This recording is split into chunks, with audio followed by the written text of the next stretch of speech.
Welcome to Kiducation TV, created by Fresh Teachers. For fresh kids.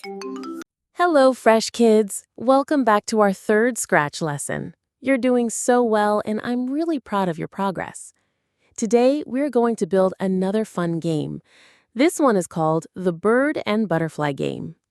In this game, the player controls a bird using the arrow keys and tries to catch a butterfly. But what's special about this lesson is that we'll be learning how to change how our sprite looks using something called the looks blocks. Let's begin by working on the bird sprite first. Start by opening Scratch and creating a new project. When the workspace opens, click on the sprite library and search for a bird. Choose one you like and click on it to add it to your stage.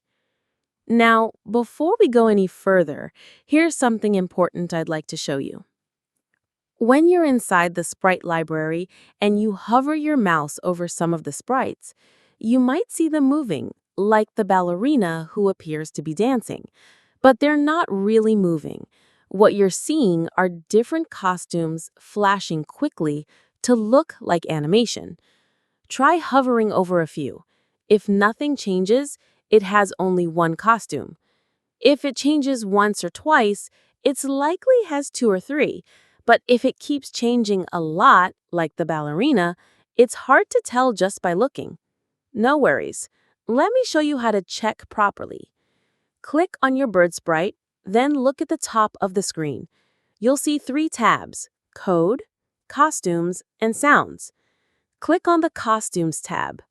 Now, you'll see all the different costumes your sprite has listed on the left side. These are like outfits or different poses for your sprite. Click through them one by one to preview how they look.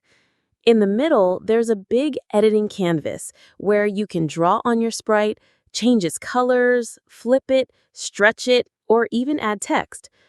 Now let's do something smart. We're going to make a version of the bird that faces left so it looks like it's turning when the player moves it left. Scroll to the last costume. This is probably the one where the bird is facing right. Right-click on it and select Duplicate. This creates a copy of that costume. Click on the duplicated one, and beside the edited canvas, click on the Select tool. Then go to the top of the canvas and click on the Flip Horizontal option. There you go. Now your bird has a new costume where it's facing the opposite direction. We'll use that later when the bird moves to the left. Now let's start the actual coding. Click back on the Code tab. Make sure the bird sprite is still selected. Begin with the block When Green Flag Clicked from the Events category. This tells Scratch to start the game when we click the green flag. Now let's give the bird something fun to say. From the Looks category, drag the block that says Think, for 2 seconds and place it under the green flag block. Change the text to, this butterfly looks yummy. That gives our game a playful start. Next, drag another block from Looks. Say hello for 2 seconds and place it underneath. Change the message to Use arrow keys to make me move. This gives the player clear instructions on what to do next. Now go to the Motion category and grab the block that says Go to X, Y, and place it under the Say block. Set the X to -160 and Y to 30. That moves the bird to the left-hand side of the screen every time the game starts. And if you prefer, you can just drag the bird on the stage to your desired starting spot, and Scratch will update the coordinates for you automatically. Let's also make sure the bird always starts in the correct look. From the Looks category, drag Switch Costume to and place it under the Go To block. Select the normal forward-facing costume, probably the one before the flipped one. Now we'll program the bird's movement. Let's start with moving right. From Events, drag When right arrow key pressed. Under it, from Looks, add Switch Costume to and choose the costume where the bird is facing right. Then, from Motion, drag Move 10 steps and place it next.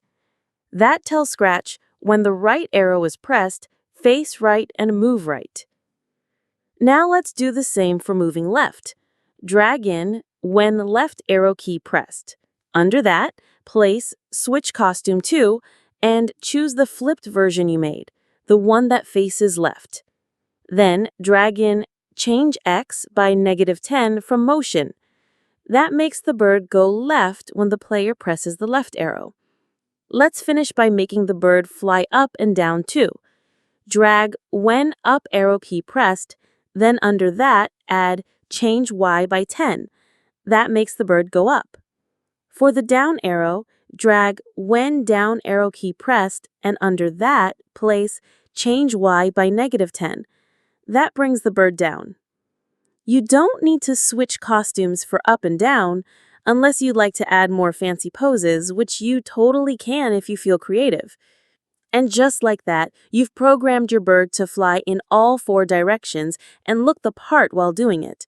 It starts in the right position, it gives the player instructions, and it even changes its look when flying left or right. You've done a brilliant job so far, children.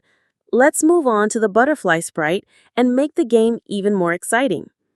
Click on the butterfly sprite to select it. If you haven't added one yet, just go to the sprite library, search for butterfly, and choose your favorite. Add it to the stage and we'll begin programming. First, just like with the bird, we want the butterfly to start in the right place and look the right way every time the game begins. So from the events category, drag the block when green flag clicked and drop it into the coding area for the butterfly. This tells Scratch to set everything up when the game begins. Next, go to the motion category and find the block that says Go to X, Y. Drag it and place it under the green flag block. Let's set the X to -90 and the Y to 30. That moves the butterfly to a good starting spot on the screen. Maybe somewhere near the bird, but not too dangerously close. Haha. Of course, just like before, you can drag the butterfly on the stage to wherever you want it to appear at the beginning. Then come back and add the Go to XY block, and Scratch will update the coordinates automatically for you. Now we want the butterfly to begin with a specific look, the one with its wings spread wide open. Go to the Looks category and drag Switch Costume to and place it under the Go to XY block. From the drop-down, select the costume that shows the butterfly with its wings fully open. That sets our butterfly up beautifully. Next, let's make the butterfly come to life. We want it to keep checking all the time whether it has been caught by the bird. Not just once, not just sometimes, always. Inside the Forever block, we're going to add an If-Then block, also from the Control category. This lets us test a condition. We'll use it to ask, has the bird touched me? To set up that test, go to the Sensing category and drag the block that says Touching Sprite into the diamond-shaped space inside the If-Then block. From the drop-down, select Bird. Now Scratch will check, is the butterfly touching the bird? If yes, then it's time for the butterfly to react. Inside that If-Then block, go to the Motion category and drag the Go to Random Position block. Place it first inside the If block. This makes the butterfly jump away to a random new spot on the screen. Now go back to the Looks category and drag the block that says Switch Costume to and place it below the Random Position block. This time, choose the costume where the butterfly's legs are showing, as if it has landed or is standing still. That way, whenever the bird catches it, the butterfly reacts visually too, not just by moving. And that's it.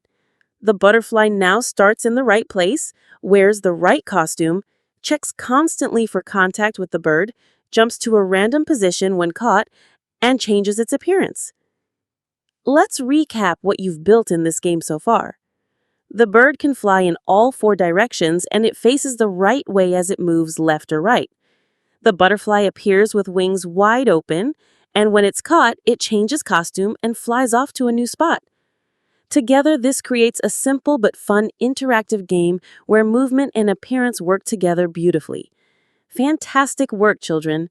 You've now learned how to use motion blocks, events, control, sensing, and most importantly for today, the looks blocks. Next time, we'll learn how to add sounds to make your game even more fun. But for now, go ahead and try playing your game. Test it. See if you can catch the butterfly. And if something doesn't work the way you expect it, no worries. Just go back, check your code, and fix it. That's part of being a great programmer. Well done, and see you in the next lesson. Thanks for watching Kiducation TV. See you next time. Bye.